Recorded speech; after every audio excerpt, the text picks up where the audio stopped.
हम बारात में 8-9 किलोमीटर आगे चले गए थे, मेरे पास फ़ोन आया। मैंने वहाँ से गाड़ी घुमाई, मैं कहा मेरी बच्ची ऐसे जा नहीं सकती, किसी अनजान के पास तो वो कभी नहीं जाती। घर आए, वहाँ ढूंढी, वो नहीं मिली तब तक फिर ये घर पे थे। फादर बोले भाई अभी वहीं रहने दे बॉडी को, अभी लेना मत। बोला मैं मौका देख के आता हूँ एक बार। फादर भी जैसे पुलिस से रिटायर, उनको भी पता है इन सब चीज़ों। वो देखते ही मौका, ये बोले भाई उसको वहीं रहने दे, ये मार रखी है किसी ने लड़की, सुंदर लड़की है, उसको पसंद नहीं थी। वो मेरी गुड़िया 2 साल की थी जब ये भी दी, तब इस पे चाय गिराई थी, तब भी उसने इसलिए गिराई थी कि इसका चेहरा खराब हो जाएगा। भाई बच्चे हैं, ये आगे जाके और करेगी, इसको फांसी की सज़ा देगी, यहीं वो कर दो इसको।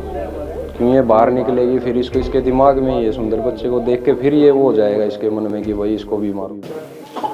हरियाणा के सोनीपत की रहने वाली एक महिला ने 4 बच्चों की हत्या की और उसके बाद अब वो पुलिस की गिरफ्त में है। इस वक्त मेरी मौजूदगी उसी घर में है जहां 1 दिसंबर को गांव नौलथा में शादी समारोह में विधि नाम की एक बच्ची की जो हत्या हुई और उसके बाद पुलिस ने पूरा खुलासा किया।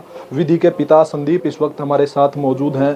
संदीप, आपको किस वक्त ये पता लगा कि आपकी बच्ची की जो हत्या वो हुई है और ये पूरा जो खुलासा है उसको कैसे देखते हैं?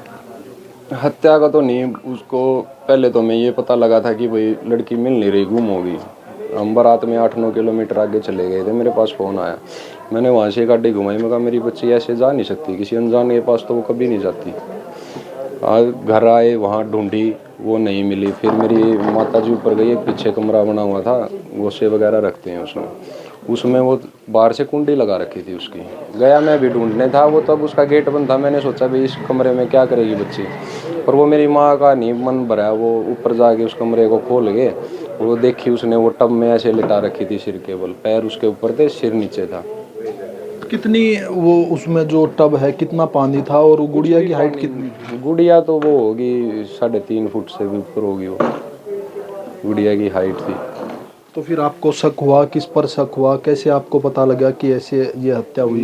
मैं तो वहाँ जैसे मम्मी ने निकाला उसको और मेरे को आवाज़ दी, मैं ऊपर भागते ही उसको उठा के और मैं गाड़ी में लेके भाग गया। मैं उसको, लड़की को एनसी में वहाँ लेके गया मेडिकल में, मैं उसके पास ही था वहाँ से। तब तक फिर ये घर पे थे। फादर बोले भाई अभी वहीं रहने दे बॉडी को, अभी लेना मत। बोला मैं मौका देख के आता हूँ एक बार। फादर भी जैसे पुलिस से रिटायर, उनको भी पता है इन सब चीज़ों। वो देखते ही मौका, ये बोले भाई उसको वहीं रहने दे, ये मार रखी है किसी ने लड़की।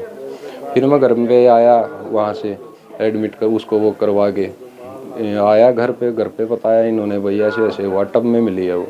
फिर वो पुलिस वाले पूछने लगे भाई संदीप बताओ किसी पे शक हो? तो मैं कहा जी इसी पे शक है बस मेरे को तो, क्योंकि हर घटना में ये है।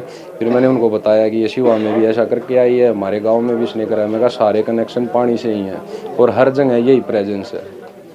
पानी में डुबोकर जो हत्या वो की गई है 4 बच्चों की, अपना खुद का लड़का भी इसने पूनम ने जो वो भी पानी में डुबोकर मारा। तो क्या लगता है, क्या ऐसा इसके दिमाग में चला था कि जो बच्चे हैं, छोटे छोटे बच्चे जो सुंदर बच्चे हैं, उनको क्यों मारती थी? ये पुलिस ने ही बताया हमें इसका, के बाद में उनके आगे ही बातचीत हुई। हमारे आगे तो कुछ उसकी बातचीत हो ही नहीं है, पर बाकी उन्होंने यही बताया कि सुंदर लड़की है, उसको पसंद नहीं थी। वो मेरी गुड़िया 2 साल की थी जब ये भी दी, तब इस पे चाय गिराई थी, तब भी उसने इसलिए गिराई थी कि इसका चेहरा खराब हो जाएगा। तो अपना जो लड़का है, इसने जब उसकी हत्या की तो उसके साथ एक लड़की की भी हत्या की थी। वो लड़की कौन थी? वो लड़की उसी की ननद की लड़की थी, मेरी सिस्टर जो ताऊ की लड़की है उसकी लड़की थी वो। तो अब पुलिस ने उसको गिरफ्तार किया है। आप क्या सरकार और प्रशासन से गुहार लगाना चाहते हैं? सरकार प्रशासन से तो यही गुहार है भाई, बच्चे हैं, ये आगे जाके और करेगी, इसको फांसी की सज़ा देगी, यहीं वो कर दो इसको। क्यों ये बाहर निकलेगी फिर इसको, इसके दिमाग में ये सुंदर बच्चे को देख के फिर ये वो हो जाएगा इसके मन में कि भाई इसको भी मारो।